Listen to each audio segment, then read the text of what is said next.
سرخط رویدادها تقدیم از رادیو آزادی. سلام دوستان عزیز و امیدوارم چند دقیقه خود را به ما میبخشید. امروز 13 اپریل از آن میگوییم که تاجیکستان و قرقیزستان نیروها و تکنیک‌های ایلاوگی از محل نیزو در مرز را بیرون میبرند. پرزیدنت آمریکا جنگ روسیه در اوکراین را به کشتاری دست جمعی برابر دانست. یک ساکن سور با وعده خریداری بلیط مسکو 67,000 سومونی گرفته و به عهدش وفا نکرده است.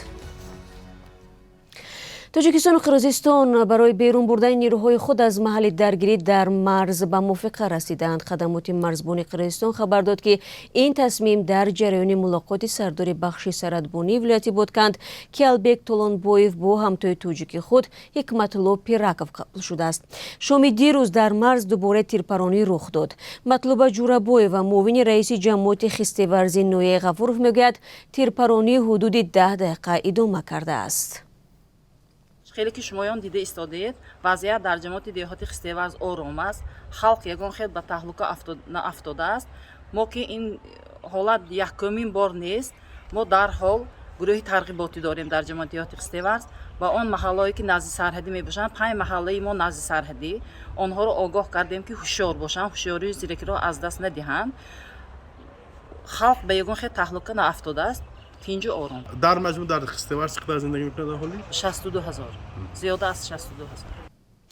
فعلا وضعیت در مرز آرام گفته می شود. خبرنگاری رادیو آزادی که در جای واقعه حضور دارد میگوید گفت و شنود مقامات دو طرف برگزار شد. در آن همچنین فرماندهان نیروهای مرزبانی دو کشور شرکت کردند. جانب قرقیزستان گفت یک سربازش مجروح شد. منابع رادیو آزادی میگویند سرژانت زویر سیدومرف 27 ساله از ناحیه دوستی ولایت ختلان نیز زخمدار گردید. تحولات مربوط به حادثه اخیر را در اخبار آزادی منتظر باشید. پرزیدنت آمریکا جو بایدن جنگ روسیه در اوکراین را به کشتاری دست جمعی و یا گنوسید برابر دانسته. پرزیدنت روسیه ولادیمیر پوتین را به آن متهم کرد که میخواهد فکر اوکراینی بودن را از ذهن مردم این کشور پاک کند. دیروز پوتین گفته بود که جنگ در اوکراین تا اجرای هدفهای در پیشش ایستاده دوام میکند. در حالی که کاروان نظامی روسیه به طرف دنباس حرکت دارند، کارشناسان از آن خوف دارند که روسیه در جنگ‌های شهر شرقی ماریوپول از سلاح کیمیایی استفاده خواهد برد. پیش بینی می شود که امروز مقامداران وزارت مدافع آمریکا با تولید کنندگان اساسی اسلحه آمریکایی امکان تامین اوکراین با سلاح را بررسی نمایند.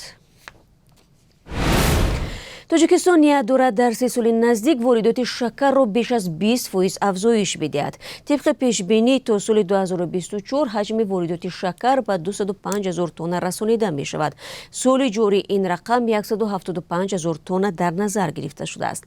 افزایش واردات شکر با زیاد شدن شماره اهالی، احتیاج به صنعت کارکرد از جمله استحصال محصولات قنادی وابسته کرده می شود. ساکنان تاجیکستان در یک سال تقریبا 130,000 تن شکر و قند استعمال می کنند. ماه گذشته در پی یک بار بلند شدن قرب $، نرخ 1 کیلو شکر از 8 سومونی تا به 13 سومونی دکه خورده بود. با توجه به آنکه موضوع مهاجرت در کشورهای آسیای مرکزی یکی از مسائل داغ باقی میماند، رادیو آزادی در تلگرام کانال صفحه مخصوص را با نام میگرانت میدیا تأسیس داده است. کانال زیرین ماه گذشته تشکیل شده رویداد و خبرهای را به نشر میرساند که میتوانند برای آنهایی که قصد کار در خارج کشور را دارند یا در مهاجرت مهنتی هستند مفید باشند. من از سیروجدین اسلام سرمحرر بخش تاجیکی رادیو آزادی هدف تشکیل میگرانت میدیا را برای برم برداشتن حقوق آنها، آموزاندن آگاهی مهاجران درباره زندگی آنها در کشور بودباشان، مثلا درباره قانون‌های روسیه یا قزاقستان یا کشور اروپا ما معلومات میدهیم. غیر از این با عهدهداری آنها را با آنها میآموزانیم. غیر از این میگوییم که مثلا چی حقوق دارند، از چی باید آگاه باشند، مثلا مشکلاتشون چه خیلی میتونن حل کنند. معلومات های حقوقی نیست میتیم در آینده البته.